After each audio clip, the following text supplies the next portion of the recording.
John chapter 2 verse 13 says, "The Passover of the Jews was at hand, and Jesus went up to Jerusalem." So the occasioning event was the Passover. During this annual event, a devout Jew would make his or her way to the city of Jerusalem, and the city would swell with millions of men and women, boys and girls, and all sorts of animals.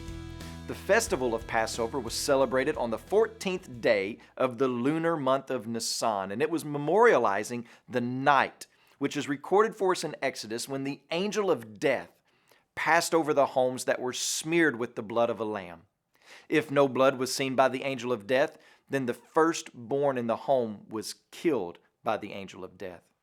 All of that took place within the context of the 10 plagues on Egypt by God, right before Moses led the Israelites out of bondage and into the wilderness. So during Passover, redemption was remembered, and that same ceremonial sacrifice of the Passover lamb was observed. It served as a reminder to the people of how God delivered them, and that it was a costly thing to deliver the people.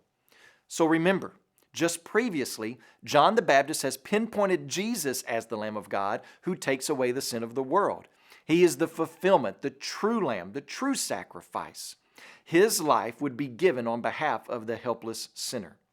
The text doesn't mention this, but I just imagine that as Jesus was making his way to Jerusalem from Capernaum, some 60-mile journey, that some time was spent thinking about the significance and sacrifice of his own life, the task at hand, the purpose for which the Father had sent him to the earth. And as he makes his way into the city, with millions of other people, he goes into the temple of God. This is the temple that had just recently been updated by Herod. Truly a sight to behold, one of the marvels of architecture and beauty of that time period. And in the temple, the place where God made his presence manifestly known, a place designated for reverence, for worship, for meeting with God, for repenting of sin, for declaring God's good deeds and glories, Jesus discovers oxen, sheep, pigeons, and the changing of money dropping into the coffers. Instead of hearing confession of sin, instead of hearing gratefulness for grace, instead of hearing prayers to the Most High, Jesus hears the bellowing of oxen, the incessant bleating of sheep, the endless moaning of the pigeons, and the wheeling and dealing voices of the money changers. Seeing all of this, Jesus gathers up a few pieces of long strips of leather and begins to weave them together. I can just see the disciples standing by. To them, all of this was normal. They had seen it all before. Even Jesus had surely seen this, and maybe the disciples thought Jesus was just killing time. And when he had finished braiding that whip together, he started running towards the oxen and sheep, slapping them with that whip and sending them scattering throughout the temple grounds. Then no doubt some small sort of chaos ensued, wouldn't you think? I mean, after all, if oxen were charging through your sanctuary during church, I'm sure you wouldn't just be sitting there calmly.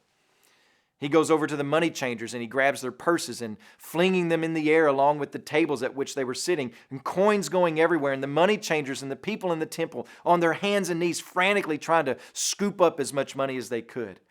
And then he makes his way to where the pigeons were and he says, "Take these things away. Don't make my Father's house a house of trade." What are we to make of all this? This doesn't sound like the man who's full of light or full of grace and truth. So what's going on here? I mean, after all, don't people need the animals in order to make the proper sacrifices? Don't they need to have the money changers in order to offer the prescribed offering and the temple tax? How can Jesus be upset with all of this? Well, you have to come back tomorrow to see if these people were walking with Jesus day by day. But until then, would you please pray for Michael Strong and his family, our missionaries in Minnesota? And also remember the Vietnamese Life Word broadcast heard throughout Vietnam.